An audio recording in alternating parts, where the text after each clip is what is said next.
साथियों, आज हम जानेंगे महाकश्यप मुनि जी के परिनिर्वाण की अद्भुत कहानी। महाकश्यप मुनि जी जो 120 वर्षों तक जीवित रहे, एक दिन रात उन्होंने देखा कि कल उनकी उम्र समाप्त हो जाएगी और कल अपना परिनिर्वाण दिन है, और उन्होंने फैसला लिया कि वह कल कुकुट समाप्त पर्वत यानी गुरुपा में परिनिर्वाण पाएंगे और अन्य भिक्षुओं को इसके बारे में सूचित किया। यह सुनकर कई भिक्षु चौंक गए। अगले दिन सुबह में महाकश्यप मुनि जी ने राजगिरी की भिक्षाटन करके भिक्षा प्राप्त की और राजा अजातशत्रु को सूचित करने के लिए उनके महल में गए। लेकिन उस समय राजा दोपहर का भोजन करके सो रहे होते हैं। राजा सोने के कारण राजसेवक लोगों ने राजा को सूचित नहीं किया। महाकश्यप मुनि जी जो राज सेवकों को यह सूचित किया कि वे आज शाम कुकुट समाप्त पर्वत पर परिनिर्वाण लेंगे, और सूचित करने के बाद विहार लौटे।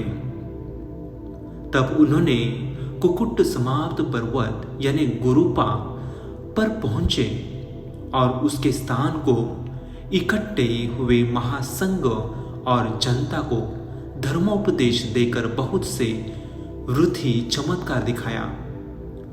भिक्षु संघ का और जनता का साधुवाद पड़े। कुकुट समाप्त पर्वत के चारों ओर फैला रहा था।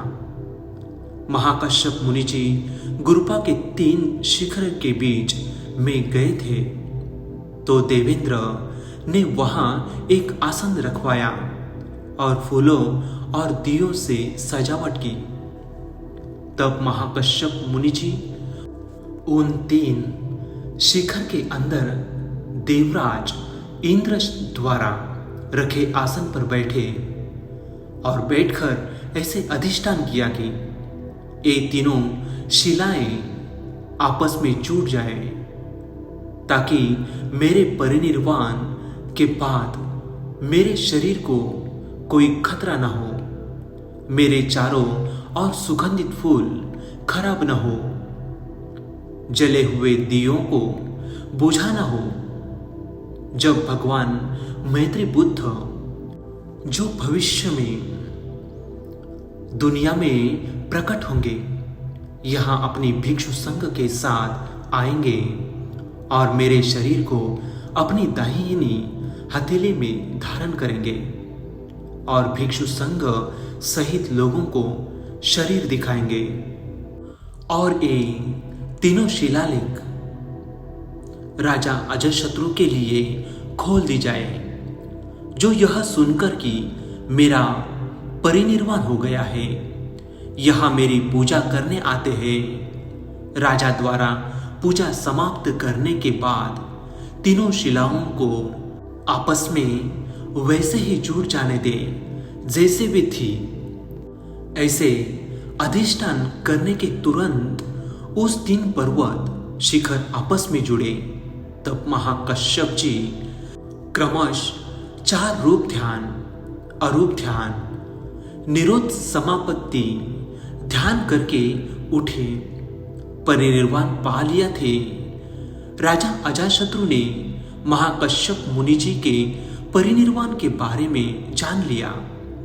तुरंत राजा परिवार महासेना के साथ कुकुट समाप्त पर्वत के सामने पहुंचा। राजा आने के तुरंत बाद वो शिखर खुल गया। राजा ने बहुत रोते हुए महाकश्यप मुनि जी को वंदना पूजा की। ऐसे 7 दिन तक महाकश्यप मुनि जी को बहुत गौरव से महापूजोत्सव किए। राजा द्वारा पूजा समाप्त करने के बाद तीनों शिलाओं आपस में वैसे ही जुड़ गई जैसे वे थी। उनका परिनिर्वाण हुआ। मृत देह भविष्य में मैत्रेय बुद्ध इस दुनिया में प्रादुर्भूत होने तक इस कुक्कुट संपाद पर्वत यानी गुरपा के अंदर बहुत सुरक्षित रूप से होगा। जब इस अंतकल्प के मनुष्य की उम्र 10 तक कम हो जाएगी, आयुध संग्राम से अंतकल्प विनाश होंगे और फिर मनुष्यों की उम्र असंख्य तक क्रमशः बढ़ जाते हैं और फिर क्रमशः 80 सहस्त्र तक कम होने के समय भगवान मैत्रेय बुद्ध इस दुनिया में प्रादुर्भूत होंगे। मैत्रेय बुद्ध अपने महासंघ के साथ इस भूमि पर आने समय इस गुरपा शिखर को खोलेंगे और महाकश्यप मुनि जी अपने परिनिर्वाण के पहले किए हुए अधिष्ठान बल से भगवान गौतम बुद्ध जी का जीवन मैत्रेय बुद्ध जी को दान करेंगे। तब मैत्रेय बुद्ध जी अपनी दाहिनी हथेली में महाकश्यप मुनि जी का देह रखवाकर महासंघ एवं देवता सहित मनुष्यों दिखाएंगे कि जानिए ये कौन है। पहले मनुष्य की उम्र 120 समय में गौतम नाम सम्यक संबुद्ध का शासन था। उस बुद्ध शासन में धुतांगधारी में अग्र महाश्रावक ये महाकश्यप था करके महाकश्यप के गुण लोगों को प्रकट करेंगे। फिर रुद्धि से मैत्रेय बुद्ध जी को दाहिनी हथेली में महाकश्यप मुनि जी का देह जलता है और उसके अस्थि धातु रखवाकर महास्तूप बनेंगे। मैत्रेय बुद्ध शासन में भी महाकश्यप मुनि जी के गुण फैलेंगे और उनके अस्थि धातु स्तूप को लोगों द्वारा महापूजित होंगे। महाकश्यप मुनि जी परिनिर्वाण के पहले जीवनमान समय में उनके मुख से एक दंत गिर गया था। उनके छात्र पीढ़ी के भिक्षु लोगों उसी दांत धातु को बहुत गौरव से पूजा सम्मान किए थे। बाद में ये महाकश्यप दंत धातु लंका को मिला और आज भी बेंतर गलपात महाविहार में उस दांत धातु स्तूप लोग द्वारा पूजित होते हैं। मैत्रेय बुद्ध शासन में महाकश्यप अस्थि धातु रखवाकर स्तूप बनेंगे। तब तक पूरे ब्रह्मांड में उसके अस्थि धातु का स्तूप तो सिर्फ एक दंत धातु स्तूप होंगे, क्योंकि उनका देह संस्कार अभी तक नहीं होने के कारण, यानी उनका परिनिर्वाण देह अभी भी गुरपा शिखर के अंदर में सुरक्षित स्वरूप से विराजमान के कारण भारत में कुछ लोग अज्ञानता के कारण सोचते हैं कि महाकश्यप मुनि जी मैत्रेय बुद्ध आने तक जीवमान स्वरूप से गुरपा शिखर में ध्यान साधना कर रहे हैं।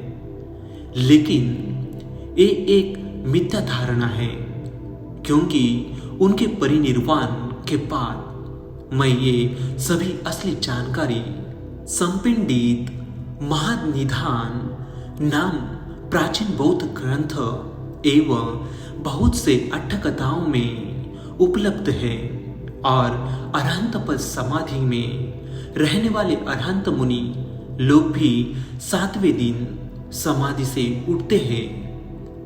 बुद्धंतर कल्प यानी अगले बुद्ध आने तक रहने वाली ऐसी कोई समाधि यानी ध्यान बुद्ध शासन में नहीं है।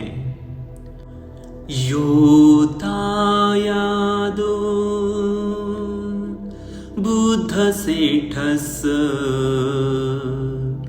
विशिष्ठो धुत गुणे मुनि उपसंतो उपरतो पंत सेनापति विनाशनो विदु तं वीतरागं सुसुमाहितीन्द्रियं वन्दामि परिनिब्बुतमहाकස්සपम्। सबका मंगल हो, सबका कल्याण हो, सभी प्राणी दुख मुक्ति हो, सभी को निर्वाण प्राप्त हो। सुखी निदुःखा निरोगा होंदु निपानस पच्चयो होतु। साधु साधु साधु।